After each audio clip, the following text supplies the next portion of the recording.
और अंतर्राष्ट्रीय भागवत प्रवक्ता ठाकुर देवकी नंदन महाराज ने श्री कृष्ण जन्मभूमि को लेकर कहा है कि भाईचारे का पाठ पढ़ाने वाले हमारी भावनाओं के साथ खिलवाड़ करते हैं। जैसे अयोध्या राम की है, काशी शिव की है, वैसे ही मथुरा जन्मभूमि कृष्ण की थी और रहेगी। प्रार्थना स्थल को बदला जा सकता है लेकिन किसी के जन्म स्थल को नहीं। ठाकुर देवकी नंदन से बात की संवाददाता विनी दुबे ने क्या कुछ कहा, सुनाते हैं आपको। मथुरा श्री कृष्ण जन्मभूमि और शाही ईदगाह मस्जिद का विवाद लगातार गहराता जा रहा है। कोर्ट में लगातार कई याचिकाएं जा चुकी हैं। कोई ऑब्जेक्शन उठाता है तो कोई कहता है कि उनके पक्ष को सुना जाए।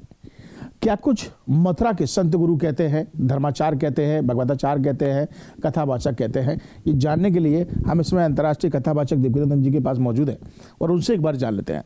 सर, इस सब को लेकर आपका क्या मन है, मत क्या है, आपका क्या लगता है आपको कि क्या होना चाहिए और क्या सही है, क्या गलत है? देखिए, मेरा ही मत नहीं है, पूरे ब्रजधाम का और जो कृष्ण को चाहते हैं उन सब का, और जो इसका विरोध कर रहे हैं उनका भी। इंटरनली तो सत्य को वो भी जानते हैं कि क्या है ये। जैसे अयोध्या राम जी की थी, जैसे काशी श्री भोले बाबा की है, वैसे ही मथुरा जन्मभूमि कृष्ण की थी, कृष्ण की है, और हम कोर्ट के माध्यम से आशा रखते हैं कृष्ण की ही रहेगी। मैंने उस समय कहा था कि अगर आपको भाईचारा निभाना है तो मथुरा, काशी और अयोध्या, ये 3 जगह हमें दे दो।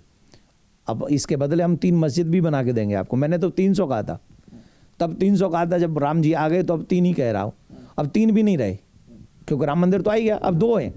अगर आज भी वो काशी और मथुरा कोर्ट के माध्यम को छोड़कर अगर मान जाए, भाईचारा निभाओ ना भाई, तुम्हें तो इन लोगों को प्रार्थना के लिए एक मस्जिद चाहिए, वो हम बनवा देंगे, लेकिन ये जन्म स्थान नहीं बदला जा सकता। सर, आप हिंदुत्व का एक बड़ा चेहरा बनकर उभर कर सामने आ रहे हैं। आप अपनी बातों से और कई बार इस संस्कार और संस्कृति को बचाने की कोशिश करते हैं, युवाओं को जागृत करने की कोशिश करते हैं, और यही वजह है कि लगातार आपको धमकियां भी मिलती हैं। अभी हाल ही में भी आपको बम से उड़ाने की धमकी दी गई। तो क्या लगता है कि क्या देवकी नंदन जी पीछे हटेंगे? ये भाईचारे का ऑफर है ना, बम से उड़ा दूंगा, ये भाईचारा है। ये हम तुम्हें चौक पे जिंदा जला देंगे, ये भाईचारा है।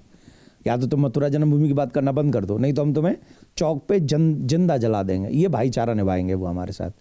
हमें जिंदा जला भी दोगे तब तक आखिरी श्वास, जो आखिरी रूह मेरी जल रही होगी ना, आखिरी जो रोम जल रहा होगा मेरा, वो भी ये कहेगा कि मैं सनातनी था, सनातनी हूँ, सनातनी रहूँगा। और मेरी आखिरी रुआं भी मथुरा को आज़ाद कराने के लिए, कृष्ण भूमि को आज़ाद कराने के लिए चीखता रहेगा। और बड़ी बात यहाँ पर देवकी नंदन जी ने कहा है कि मिटाओ नहीं,